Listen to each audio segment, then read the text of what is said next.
Hello എല്ലാവർക്കും നമസ്കാരം. ഞാൻ എപ്പോഴും വിചാരിക്കും നമ്മൾ നാട്ടിലേക്ക് ട്രെയിനിന് പോകുമ്പം വീട്ടിൽ നിന്ന് ഇറങ്ങുമ്പോഴേ വീഡിയോ എടുക്കണം എന്ന്. ഇപ്രാവശ്യം ഞാൻ വെച്ച് എന്തായാലും എടുക്കണം എന്ന് വെച്ചാൽ അങ്ങനെ എടുത്തതാണ്. നമ്മൾ വീട്ടിൽ നിന്ന് ഇറങ്ങി ഇവിടെ താഴെ വണ്ടി കൊണ്ടുവെക്കാതെ കാരണം കുറച്ച് ദൂരെ ആയത് കാരണം അങ്ങോട്ടേക്ക് നടക്കുവാണ് കേട്ടോ.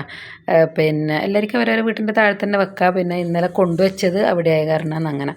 എന്നിട്ട് നമ്മൾ അവിടുന്ന് കയറി ഒരു 10 മിനിറ്റേ ഉള്ളൂ റെയിൽവേ സ്റ്റേഷനിലേക്ക്. ഞങ്ങൾ റെയിൽവേ സ്റ്റേഷനിലെത്തി. ചേട്ടൻ ഞങ്ങളെ കൊണ്ടുവിടാൻ വേണ്ടി ട്രെയിൻ കയറ്റി വിടാൻ വന്നതാണ്. ഞാനും കടനും മാത്രമാണ് പോകുന്നത് നാട്ടിലോട്ട്.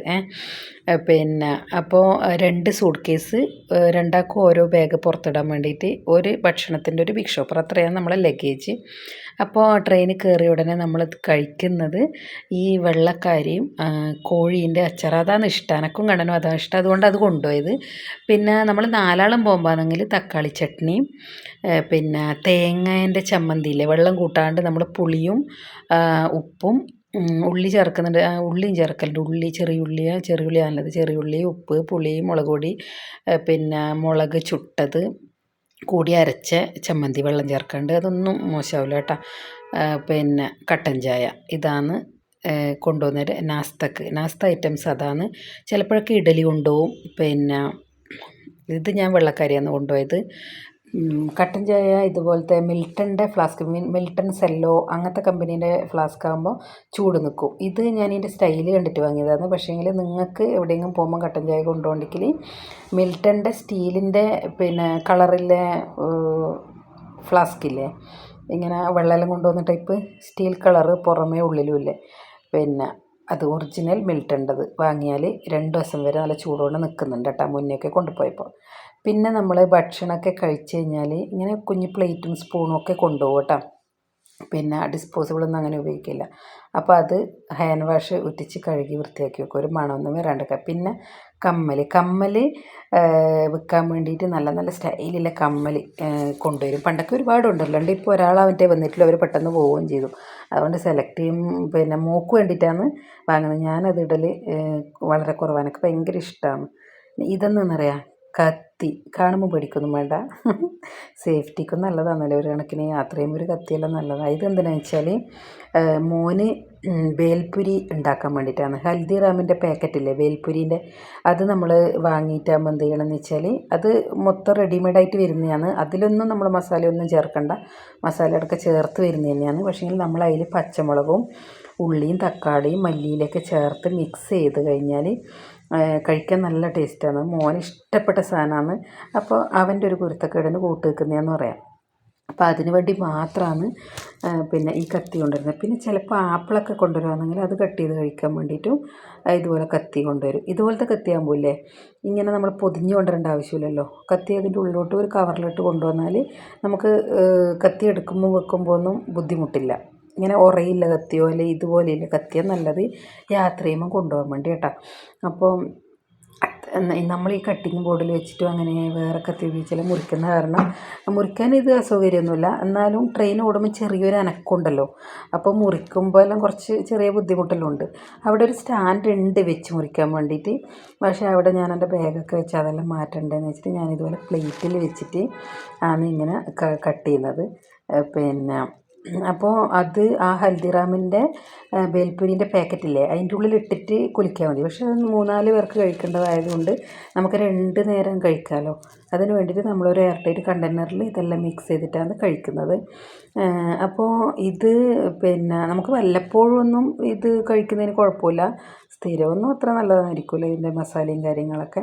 അപ്പോൾ ഇതും ഒരു കട്ടൻ ചായയും കുടിച്ചാൽ ഒരു വൈകുന്നേരത്തെ ഒരു ചായേൻ്റെ കൂടെ നമുക്ക് കഴിച്ചു കഴിഞ്ഞാൽ വെറുതെ ഇരിക്കുമ്പോൾ ഭയങ്കര വിശപ്പല്ലേ ട്രെയിനിൽ, ഈ എ-സിയിലെ തണുപ്പും കൂടി ആകുമ്പോൾ നമുക്ക് ഇടയ്ക്കിടയ്ക്ക് നല്ല ചൂട് ചായയും എന്തെങ്കിലും ചട്ടപ്പട്ടിയും കഴിക്കാനൊരു മൂടൊക്കെ വരും അങ്ങനെ.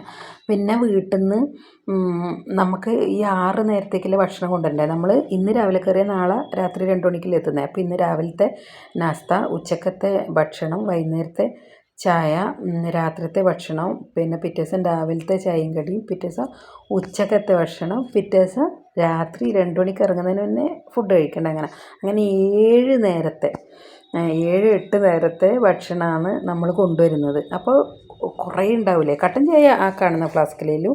പക്ഷേങ്കിൽ ചിക്കൻ്റെത് അച്ചാർ എന്ന് പറയാൻ കാരണം ഞാൻ ചീത്തയായി പോകുന്നതുകൊണ്ട് പൊരിച്ചിട്ട് പിന്നെ നമ്മൾ എങ്ങനെയാണ് അച്ചാറിടുന്നത് അതുപോലെ അങ്ങനെയല്ല, ഇഞ്ചി വെളുത്തുള്ളി പേസ്റ്റ് മൂപ്പിച്ച് അതിൽ മുളക് പൊടി ഇട്ട് വിനാഗിരി ഒഴിച്ച് തിളച്ച് വരുമ്പോൾ പൊരിച്ച കഷ്ണങ്ങൾ അതിലിട്ട് മിക്സ് ചെയ്ത് അങ്ങനെ കൊണ്ടുവരുന്നതാണ് ചിക്കൻ. ജസ്റ്റ് ചിക്കൻ അച്ചാർ എന്ന് പറയുന്നതിലും അത് എത്ര ദിവസം പുറത്ത് വെച്ചാലും മോശമാവാറില്ല എനിക്ക് കേട്ടോ. എല്ലാവർക്കും എങ്ങനെയാണെന്ന് അറിയില്ല. കാരണം അത് പൊരിക്കുമ്പോഴൊക്കെ കറക്റ്റായിട്ട് ഉള്ളൊക്കെ വന്നിട്ടില്ലെങ്കിൽ പൂപ്പ് വരാനും ചീത്തയായി പോലെ നാറിപ്പോവാനെല്ലാം സാധ്യതയുണ്ട്. അപ്പോൾ പിന്നെ നമ്മൾ 4 പേരും ഉണ്ടെങ്കിൽ ഇതിനേക്കാളും ഐറ്റം കൂടുതലെടുക്കും. ഇപ്രാവശ്യം എന്ന് പറഞ്ഞാൽ ഐറ്റം കുറച്ച് കുറവായിരുന്നു. എന്നാലും രാവിലെ ഞങ്ങൾ കയറിയപാട് രാവിലത്തെ നാസ്ത കഴിച്ചത് ഉണ്ണിയപ്പവും കോഴീൻ്റെ അച്ചാർ ആ കഷ്ണം കൂട്ടിയിട്ടാണ് കഴിച്ചത്. പിന്നെ തക്കാളി ചട്നി ഞാൻ കൊണ്ടുവരാറുണ്ട്. തക്കാളി മിക്സിയിലടിച്ചിട്ട് ഇഞ്ചി വെളുത്തുള്ളി പേസ്റ്റ് മൂക്കുമ്പോൾ അതിലോട്ടിട്ട് വരട്ടിയെടുത്ത് മുളക് പൊടി അതൊക്കെ ഇട്ടിട്ടില്ല, അങ്ങനെയുള്ള തക്കാളി ചട്നി ഈസി ആയിട്ട് ഉണ്ടാക്കാൻ പറ്റും കേട്ടോ. അതും എത്ര കാലം പുറത്ത് വെച്ചാലും മോശമാവില്ല. നമുക്ക് ഉണ്ണിയപ്പത്തിൻ്റെ ഇഡലീൻ്റെ എല്ലാം കൂടെ കഴിക്കാൻ നല്ലതാണ്. ഇടയ്ക്ക് ഞാൻ ഇഡലിയും കൊണ്ടുവരും. പക്ഷേ ഞാൻ ശ്രദ്ധയില്ല, നമ്മൾ 4 ആളില്ല, അതുകൊണ്ട് പിന്നെ അങ്ങനെ ഒരുപാട് കൊണ്ടുവന്നില്ല.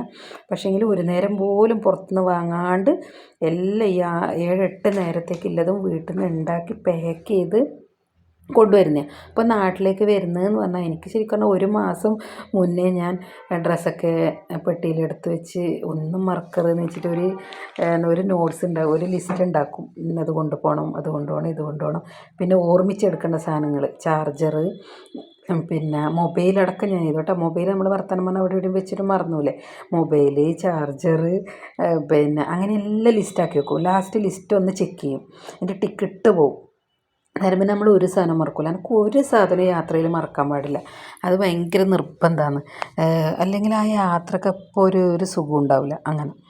അപ്പം പിന്നെ കൊണ്ടുവരുന്ന ജീര റൈസില്ലേ, ജീര റൈസും അങ്ങനെ തന്നെ ഈ തമ്മിൽ ഒട്ടാതെ അരിയുണ്ട്. എനിക്കിവിടെ ഷെഫീസിൻ്റെ സോനാ മസൂരി എന്ന് പറഞ്ഞിട്ട് വരുന്ന റൈസ് ഉണ്ട്. അത് നമ്മളിപ്പോൾ ഒരു അരമണിക്കൂർ കുതിർത്ത് വെച്ചിട്ട് പിന്നെ കുക്കറിൽ റിഫൈൻഡ് ഓയിൽ ഉപയോഗിക്കുന്നത്. കാരണം AC-യിൽ വെളിച്ചെണ്ണ ഉപയോഗിച്ചാൽ അതിങ്ങനെ കട്ട പോലെ ഇരിക്കും, ഇതാകുമ്പോൾ വേറെ വരും. അപ്പോൾ ജീരകം ഇടും, എന്നിട്ട് അതിൽ മഞ്ഞൾപ്പൊടി ഇടും, ഈ ചോറിടും, 2 ലെമണിൻ്റെ നീരൊഴിക്കും, ഉപ്പിടും, മിക്സ് ചെയ്യും. അപ്പോൾ ലെമൺ റൈസായി. ഇത് മോര് കറി അങ്ങനെ പിന്നെ കടുക് പൊട്ടിച്ച് ജീരകം ഇട്ട് ഇഞ്ചി വെളുത്തുള്ളി ഇടുന്നില്ലെങ്കിൽ കുഴപ്പമൊന്നുമില്ല, കറിവേപ്പില ഉണക്കമുളകെല്ലാം ഇട്ട് മോര് മഞ്ഞൾപ്പൊടി ഉപ്പിട്ട് കലക്കി അതിലേക്ക് ഒഴിച്ച് കാച്ചിട്ട് അതെടുക്കും. അതും ഇതുപോലെ തന്നെ നമ്മൾ ഒരു നാട്ടിൽ പോയി വരുമ്പോൾ ഒരു 10 ദിവസം 15 ദിവസം ചിലപ്പോൾ ബാക്കിയായിട്ട് എവിടെയെങ്കിലും ആയിപ്പോയാൽ തന്നെ അത് മോശമാവില്ല. അങ്ങനെ മോര് കറി, തക്കാളി ചട്നി, തേങ്ങാ ചമ്മന്തി വെള്ളം ഒഴിക്കാണ്ട് നമ്മൾ മുളക് ചിട്ടിട്ട് മുളകും തേങ്ങയും ഉപ്പും പുളിയെല്ലാം ഇട്ടിട്ട് ഇതൊക്കെ ഉണ്ടാക്കും. എത്ര ഹൈറ്റായി അപ്പം തന്നെ. അപ്പോൾ അതൊക്കെ ഉണ്ടാക്കി പാക്ക് ചെയ്ത് നമ്മൾ ഭയങ്കര ക്ഷീണത്തോടെയാണ് ശരിക്കും പറഞ്ഞാൽ ട്രെയിനിൽ കയറുന്നത്. ട്രെയിൻ മൊത്തം നമ്മൾ ഇത് തന്നെയല്ലേ പണിയെടുക്കുന്നത്. ഇതൊക്കെ കഴിക്കണം, ആ പാത്രം അപ്പം തന്നെ കഴുകി വെക്കും, അതിന് വേണ്ടി ലിക്വിഡ് കൊണ്ടുവരും, അങ്ങനെയൊക്കെയാണ്. അപ്പോൾ നമ്മൾ രാത്രി 2 മണിക്ക് കണ്ണൂർ റെയിൽവേ സ്റ്റേഷനിലെത്തി. പക്ഷേ മുന്നേ നമ്മൾ ടാക്സി വിളിച്ച് ബുക്ക് ചെയ്ത കാരണം നമുക്ക് പേടിക്കാനൊന്നുമില്ല. 2 മണി എന്ന് പറഞ്ഞാൽ ചിലപ്പോൾ 2:30 അങ്ങനെ ടൈം തോന്നും, 2:30 3 മണി അങ്ങനെ. 4 മണിയാകുമ്പോൾ വീട്ടിലെത്തി കുളിച്ച് മുത്തപ്പൻ്റെ മടപ്പുരയിൽ പോയി ആദ്യം തന്നെ. അത് കഴിഞ്ഞിട്ട് കടയിൽ പോയി അത്യാവശ്യം സാധനമെല്ലാം മേടിച്ച് വരുമ്പോഴത്തേക്ക് രാവിലെ ഇത് റോഡ് തളിപ്പറമ്പിലേക്ക് ബസ് പോകുന്ന 5-6 ബസ്സൊക്കെ പോവേ. പിന്നെ ഇതുവഴി കണ്ണൂർ തളിപ്പറമ്പ് ബസ്സൊക്കെ പോകുന്ന മെയിൻ റോഡ് തന്നെയാണ് വീട്. അപ്പോൾ ഇതാണ് എൻ്റെ സ്വന്തം വീട്. ഞാൻ ജനിച്ചു വളർന്ന വീട് ഇതിൻ്റെ കുറച്ച് പുറകിലായിരുന്നു. പഴയ വീട് പൊളിച്ച് പുതിയ വീട് എടുത്തതാണ്. ഇതാണ് വീട്, എൻ്റെ സ്വന്തം വീട്, എൻ്റെ സ്വന്തം അമ്മ വരുന്നുണ്ട്. അമ്മ അന്നേയും കണ്ണനെയും കണ്ടിട്ട് സർപ്രൈസ് അടിച്ച് വരും. അമ്മ തലേദിവസം പോലും വിളിച്ചപ്പോൾ നമ്മൾ ഇറങ്ങുന്നതിൻ്റെ അന്ന് വിളിച്ചിരുന്നു, പറഞ്ഞൊന്നുമില്ല വരുന്നത്. ചോദിക്കുകയൊക്കെ ചെയ്തു ഇനി എപ്പോൾ വരുന്നതെന്നില്ല, പക്ഷെ പറഞ്ഞില്ല. അമ്മ എൻ്റെ മുത്തപ്പ എന്നും പറഞ്ഞിട്ട് വരുന്നതാണ്. എന്നിട്ട് പിന്നെ എനിക്കിങ്ങനെ അമ്മക്ക് സർപ്രൈസ് കൊടുക്കാൻ ഭയങ്കര ഇഷ്ടമാണ്. ഇങ്ങനെ പോകുന്നത് പറയാണ്ട് പോകാൻ വേണ്ടിയിട്ട് സാധാരണ അധികം പറഞ്ഞിട്ട് തന്നെ പോവുക, എന്നാലും അങ്ങനെ പറയാണ്ട് പോയി അവിടെ എത്തി.